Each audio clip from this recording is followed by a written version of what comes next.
का भारतवासी एक स्वर में स्वर मिला करके विकास के लिए अपने अपने क्षेत्र में ईमानदारी पूर्वक प्रयास करेगा।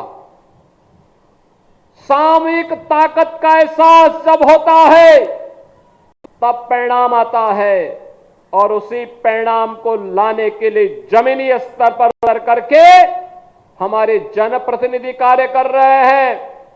इसी के लिए भारत के अंदर लोकतांत्रिक व्यवस्था के अंदर ग्राम पंचायतें, क्षेत्र पंचायतें, जिला पंचायतें, नगर निकाय, विधायक, सांसद, ये सभी लोग इसी व्यवस्था के साथ जुड़ करके प्रशासन के साथ तालमेल बिठा करके विकास की योजनाओं को आगे बढ़ाने का कार्य कर रहे हैं। याद करिए, आज से 10 वर्ष पहले का भारत, लोगों को विश्वास नहीं होता था, लोगों को विश्वास नहीं होता था कि भारत भी अपने इस गौरव के साथ सीना तान करके खड़ा हो पाएगा। लोगों को विश्वास नहीं हो पाता था कि हम भी वर्ल्ड क्लास इंफ्रास्ट्रक्चर के रूप में हमारे पास हाईवे होंगे, एक्सप्रेसवे होंगे। लोगों को विश्वास नहीं होता था हमारे पास भी वर्ल्ड क्लास इंफ्रास्ट्रक्चर होगा, हाईवे, रेलवे, मेट्रो, वाटरवे या फिर एयरवे, ये हमारे पास भी दुनिया की तरह होगा। ये एक कल्पना थी, लेकिन आज इसका साकार रूप हम सबको देखने को मिल रहा है, सबको मिल रहा है। आज आपका पूर्वांचल एक्सप्रेसवे का लिंक एक्सप्रेसवे अंबेडकर नगर को, संत कबीर नगर को, गोरखपुर को जोड़ते हुए आज उसकी बेहतरीन कनेक्टिविटी दे रहा है। भारत का सबसे बड़ा एक्सप्रेसवे का नेटवर्क यूपी के पास, रेलवे का सबसे बड़ा नेटवर्क यूपी के पास, मेट्रो सबसे अधिक सिटी में चलाने वाला राज्य उत्तर प्रदेश और देश का सबसे बड़ा एक्सप्रेसवे का नेटवर्क भी हमारे पास है। तो देश का पहला वाटरवे और देश का पहली रैपिड रेल भी उत्तर प्रदेश के द्वारा संचालित हो रही है।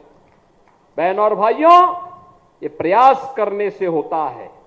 याद करिए, कोई सोचता था 10 वर्ष पहले अयोध्या में रामलला का भव्य मंदिर बन पाएगा। लोगों के लिए जो सपना था आज वो साकार होकर के डबल इंजन सरकार की ताकत का एहसास करा रहा है। जनता जनार्दन के आशीर्वाद सिवा सपना भी साकार हुआ है।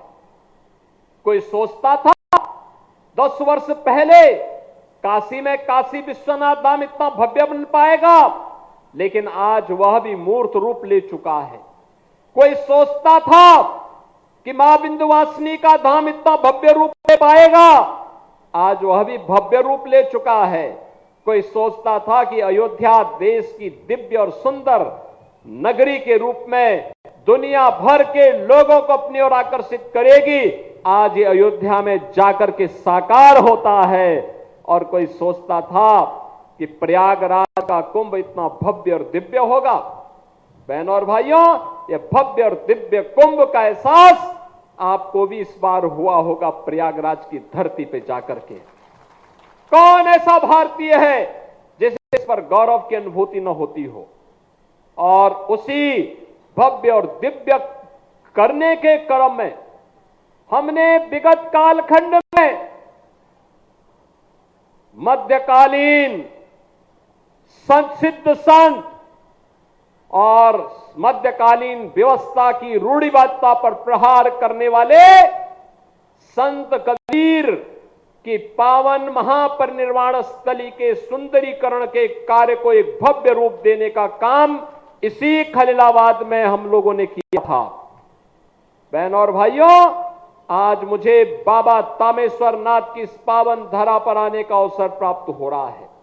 मैं धन्यवाद दूंगा यहां के जनप्रतिनिधियों को और यहां के जिला प्रशासन को कि इन्होंने बाबा की इस धरती पर आज का कार्यक्रम यहां पर आयोजित करने का अवसर प्राप्त हुआ।